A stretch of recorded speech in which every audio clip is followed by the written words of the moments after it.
Hey y'all, so when last we left,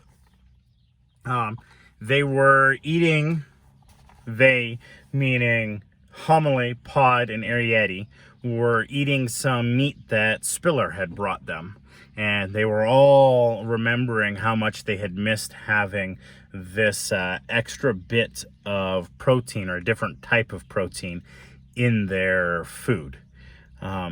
So let's go ahead, kind of jump in here to chapter 14 and see maybe they learned from Spiller something or figure out something that has happened to the field or even a way maybe to be able to build things up for winter. Anyway, let's go ahead and take a look, jump in here to chapter 14. And if you guys would like, share, and subscribe, The Borrower's Afield, let's go ahead and jump in. Meals became different after that. Different and better. And this had something to do, Arietti decided, with their stolen half-nail scissor. Stolen? An unpleasant-sounding word seldom applied to a borrower. But what else can you call it? Homily wailed as she sat one morning on the edge of the alcove while Pa sewed a patch on her shoe. Or expect, even, of a poor, homeless, ignorant boy dragged up, as they say, in the gutter. Ditch, you mean, put in Arietti drowsily, who was still laying below the bank. I mean gutter, replied Homily, but she looked a little startled. She had not known Arietti was near. It's a manner of speaking. No, she went on primly, adjusting the hem of her skirt to hide the stockinged foot. You can't blame the lad. I mean, with a sort of background, what could he learn about ethics? About whatics? Asked Pod.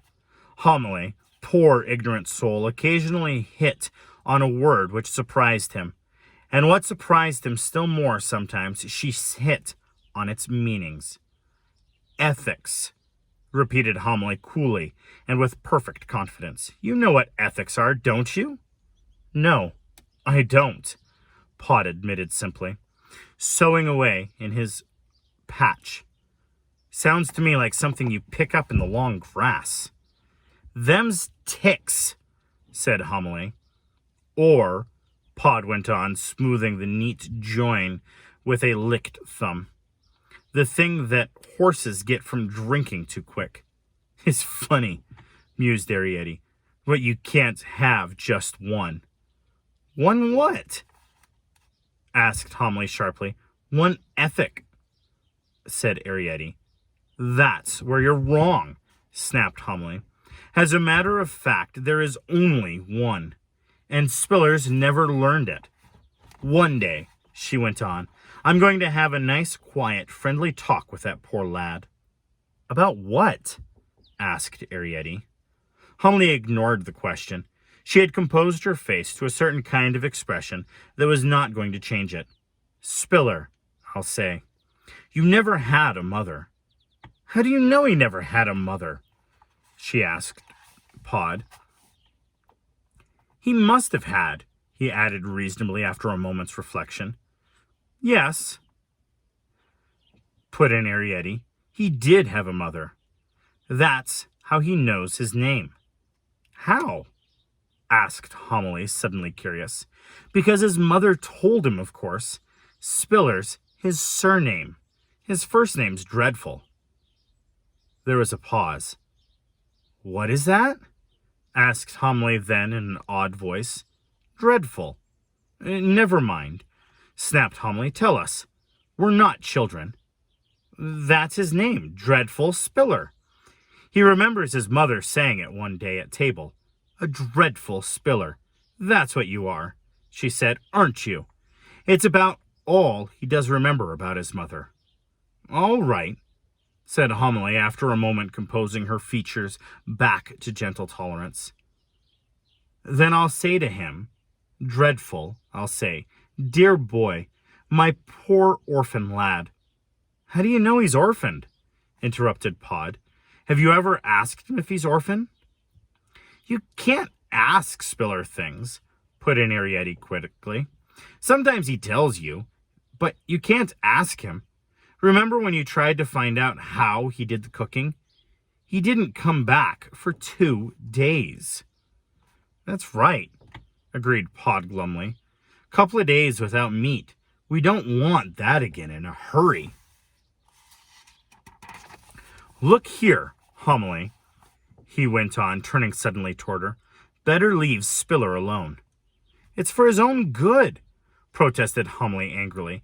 And it's telling, not asking. I was only going to say, Spiller, my poor lad, or Dreadful, or whatever his name is. You can't call him Dreadful, Mother, put in Arietti, not unless he asks you. Well, Spiller, then, Homily threw up her eyes. But I got to tell him. To tell him what? Asked Pod, irritated. This ethic, Homily almost shouted. This what we all been brought up on. That you don't never borrow from a borrower. Impatiently, Pod snapped off his thread. He knows that, he said. He handed the shoe to Homily. Here, you put it on. Then what about the hat pin? Persisted Homily. He gave it back, Pod said. He didn't give back the nail scissor. He sinks the game with it, said Arietti quickly, and we get the meat. Skins the game? Pondered Homily. Well, I never. That's right, agreed Pod, and cuts it up. See what I mean, Homily? He rose to his feet. Better leave well alone. Homily was struggling absent-mindedly with the laces of her shoe. Wonder how he does cook, she mused aloud after a moment. Wonder away, said Pod. He crossed to the shelf to replace his tools. No harm in that, so long as you don't ask. Poor orphaned lad, said Homily again. She spoke quite lightly, but her eye was thoughtful.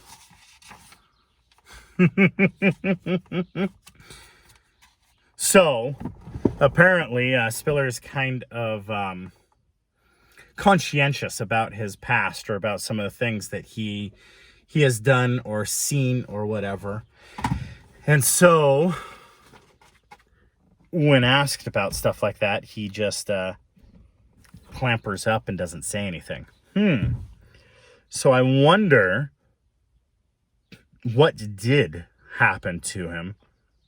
And I kind of also wonder how he's cooking or how he's doing these things.